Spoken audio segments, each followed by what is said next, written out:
Welcome to the realm of intoxicating flavors and head-banging beer reviews. What's up, everybody? It's the Ginger Yeti, and I'm checking in from the legendary beer shed. I'm out here at the beer shed, the famous beer shed, with the man, the myth, the legend of Beer Day with TK. If you don't know who he is, you must not have watched much of my channel, because he's the guy that got me started in this nonsense. And I will link his channel down below, but you definitely have to go check out a Beer Day with TK. His videos are much better than mine are. He is a legendary beer reviewer. Go check him out. Welcome to the channel, A Beer Day with TK. What's going on? Listen, I appreciate this intro. I'm as legendary as John Kruk is to Major League Baseball. I'm an interesting character, but I'm nowhere near legendary, all right? But I appreciate it, my brother. You're definitely interesting and a character. And those combined make you an interesting character. You're one of the most interesting men in the world, like what was that beer? What was that Mexican beer? Dos Equis. Yeah. Most interesting man in the world. You're right up there with that. So anyways. This dude is too damn kind. So, since I have the most interesting man in the world who's got 16 different fucking passports, he's been all over the world, he's dealt with some shady individuals, we're going to now talk about a beer. So what I have for you today on this... We sweat our asses off here in this shed because it's still warm. It is very warm. It's gotten better than it was, but this is like you don't have that little sheen of sweat on you. And you'd be like, "Oh, we glistening. If we was pregnant women, it'd be appropriate." We are definitely glistening. I'm just a fat guy who looks like he's pregnant. And I don't know. I appreciate the glistening. It's too damn hot. It is definitely not comfortable in the studio here today. Yes. But we are in the studio in the beer shed, and we're going to get into a beer here. So the beer I have for you, I gotta wipe off all this condensation because it is sweating like we are. Exactly. It's from Nickelbrook Brewing out of Canada. Mm-hmm. It is the Fresh Maple Porter, made with pure Canadian maple syrup. And this is, like I said, from Nickelbrook Brewing out of Burlington, Ontario, Canada. I'm not sure where Burlington, Ontario is, but it is in the... It's probably in the Toronto area, isn't everything? Yes, in the... Do you remember Nickelbrook? Quebec province, right? No, it's in Ontario. Or Ontario. So is it from the D-Gens up north? Not quite. Not quite. Well, you know what Nickelbrook's famous for? What? Our Hacksaw video. Is it? Yes, that was a Nickelbrook video. Oh, I didn't realize that. I forgot about the Hacksaw video. So on the side of this can here, if I can wipe off all the condensation. Wipe it off here too, like this. It says, made with pure Canadian maple syrup, 6% alcohol by volume, 473 milliliters, strong beer / beer forte, silky toasted maple, pour color is midnight sky, contains barley, wheat, and oats. And then it says Nickelbrook Brewing Company, Burlington / some word that I can't pronounce and I'm not going to try to butcher because I would probably get offensive, Ontario. What is it? It's the... is it the native name for the thing? The native name. Probably. It's like... I'm assuming that's what it is. And we're not going to go there. It's very small. Is that a boat of Coke? What is this? Can you read it? The writing is so small and it's hard to read. I probably need a magnifying glass for that, especially in this terrible lighting as it is. I think it says E-Toba Coke. And we discussed this. I assume that's a Native American name for that area or something. I mean, I assume it is too. Because it's not French, clearly. Or maybe it is. I mean, I think it's probably the native name, but pretty interesting. So this is a maple porter. So let's just get right into it. I'm sure a lot of our friends up there in the Great White North have had this already. A lot of our beer reviewer friends. Yeah. But we'll get right into it, see if I can pour it. Go do your thing. And between the two of us. We've had a fair amount of Canadian friends, like Shane's Craft Beer Reviews, or if you look at One Flight Down, or Beer for Breakfast, Facts for Snacks. We have a lot of Canadian guys do these videos, and it's cool to find somebody who's on this side of the border. We mentioned this before, like he lives in Cleveland, I live in Findlay, which were collectively not very far from the Canadian border. But very rarely do you see Canadian beers, which is a little disappointing. And since it's a porter dark beer, I figure you should probably pour it kind of hard. Oh, I thought you were going to pour it shitty on... No. I mean, some of the darker stout kind of beers, you should probably pour a little harder to get that head going, to get that aeration and get mixed in here. And as I was pouring it, I should have said on Untapped, it gets a 3.44 with about 5,000 check-ins as of this recording. On Beer Advocate, it gets a 79 OK. However, something I don't generally talk about, but the aggregate score was also a 3.44. So it's kind of odd to see that it was a 3.44 on Untapped with 5,000 plus, and then 3.44 with Beer Advocate. To be fair, which is odd. I don't know if I've ever seen that because, we've talked about this before. Beer Advocate tends to be for more refined beer drinkers, where they do very detailed comments, and each thing gets like 0.10 or some crap. Where Untapped is just like some, the chick at the Edmonton Oilers gave flash in her boobs. It's just like, right, or the 3.2. Yeah, it's 3.2. Woo, who cares? Right. But to have them match, it's very odd. Now, if there was like 5 reviews in each, but for 5,000. If you ask me what it's probably a 3.44. I mean, it seems appropriate, right? Right, 3.44. So I've got this nice, big, pillowy, fluffy head. You have no head, so we gotta swirl it a little bit. This cat. That just ended poorly. So I have this nice, fluffy, pillowy head that's not dissipating very well. But you had a great head that just went down and disappeared. Color. Does it have a big hair hanging off of it?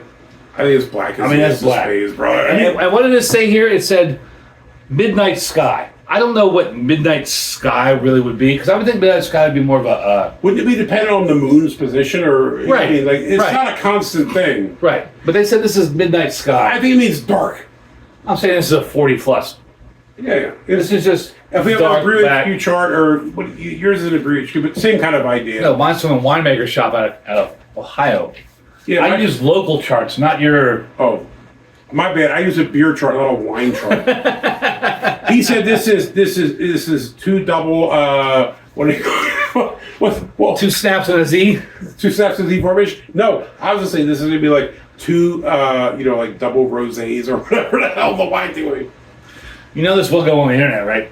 God, I just drank it. You just drank it? So smell. Why don't you get your nose in there before you drink it, even though you already jumped ahead of us? Not much on the nose.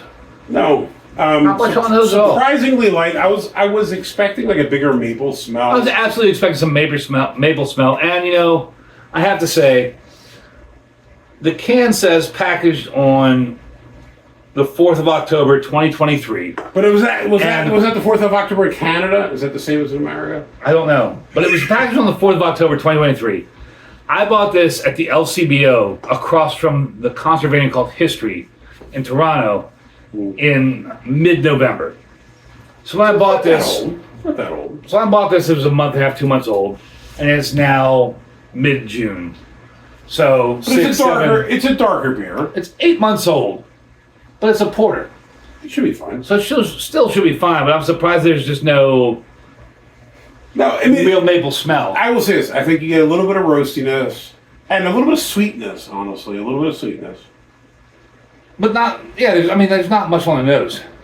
I'd expect more maple. I love maple syrup. Every time I go to Canada, I bring back some bottles of maple syrup. I absolutely adore it. And I hide it from my whole family because I don't want these folks drinking it. They can drink their corn syrup, flavored corn syrup. The fancy maple syrup is for the big dog. It's like when Chris Rock said the big pork chops. Whatever it was, like it's for Dad. Yeah, the good maple syrup is for me, bro. I hope there's some maple syrup in this as you just going in and drinking it. Listen, I hope there's some maple syrup in this. So let's just go cheers. Let's try it out. Canadian cheers, yay. Body's decent. Yeah, body's not bad. I'd say medium, verging on full, kind of slick and nice, got nice viscosity to it. Very good body. If y'all watch my channel, I'm big on body. Like this big body. You are. If you gonna come with a stout, like a big boy stout, deliver, bro. This is a porter. Okay. Porter, stout, darker beers, come with the body. I will say this. The body on this is... It's nice. For a porter. It's very nice for a porter.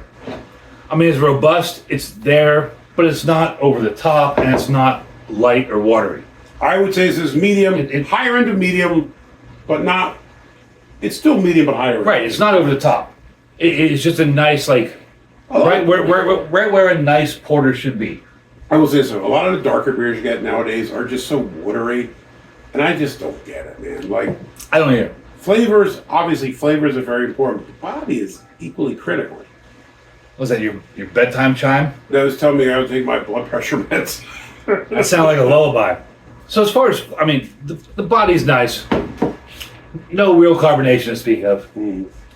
Flavors, you get some nice chocolatiness, a little bit of coffee, but I'm not getting a whole lot of maple. I think you get a tiny bit of it. And I will say this, maple is a divisive flavor. You know what I'm saying? I think you either like it or you don't. I love maple. I love it. I mean, like I said, I buy bottles of maple syrup. I keep them for me. I enjoy them on some waffles or something like that. But Some waffles. what do you call them? They're not waffles? They're waffles, not waffles. No Philadelphians will watch your video. I thoroughly enjoy the maple taste, especially if you get a waffle or something. I'm not a pancake dude. I'm waffle dude. Fuck pancakes. They for the weak. Waffles is for the warriors. I love them, dude. I mean, it's a nice flavor. I expected the maple to be more pronounced. Overpowering. Yeah, almost overpowering. I expected the maple to be overpowering, more pronounced, and it's not. It's there. subdued. Yes. It's subtle. It's there. It's well rounded with the roastiness of the malts and the porter. And a bit of sweet. There's a bit of sweetness. I mean, this is like if you took a teaspoon of proper maple syrup, like fresh maple syrup, dumped it into a cup of coffee, This big. Like a small. like a normal sized cup of coffee. Stirred it around, mixed it up, and then poured that cup of coffee over your pancakes or your waffles. That's what this is. It's good. I would actually take this beer if I went to a waffle shop or a pancake place or somewhere and I had this beer. I would take this and pour it over my waffles or pancakes. I can't have beer and waffles. But no, like, I would tell my old lady, hey, kick her in the butt, make some pancakes, make some waffles, and I would pour this over the waffles or over the pancakes. Because I think that would be excellent. It's actually really good. I think this will sound really weird. We're out here now. My wife is making some cheesecakes in there for some kind of wedding reception. This, I think, would taste very good baked into things. Yes. Because it's got like those different flavor profiles, and I think if you mix that into some kind of cake or some kind of, people, I don't know if you ever had a Guinness cake. I kind of dig them. Like it's like a rich, roasty flavor. I think if you mix this into a cake kind of thing, Outstanding. patent pending. So, in my opinion here, this is my channel. Got this illustrious guest here. I'm going to give this a big horns up. I would love to have this again. Nickelbrook, you've knocked it out of the park. It's a great beer. I look forward to having more beers from you. Look forward to going to your brewery. And on my channel, it's not thumbs up, thumbs down. It's big horns up. It's. I give it full horns up as well. Big horns up. So 2 big horns up for Nickelbrook Brewing Maple Porter, even though it's, let's say, 8 years old. That aged well, that's delicious. Is it? Not 8 years, 8 months. I'm sorry, I misspoke. I thought 8 years, I thought he was trying to adopt it or some shit. 8 months, Jesus, that's much better. I said, damn, what'd you give me? It's 8 months old, picked it up at the LCBO in Toronto. Listen, excellent beer. I hope you all think I have an excellent video. Did you enjoy me having my illustrious, legendary guest, A Beer Day with TK on the channel? If you did, let me know down below. Let me know if you've ever had some Nickelbrook beers. If you have, just let me know down below. And as always, as I stutter around and can't figure out how to end it, embrace the adventure. Cheers.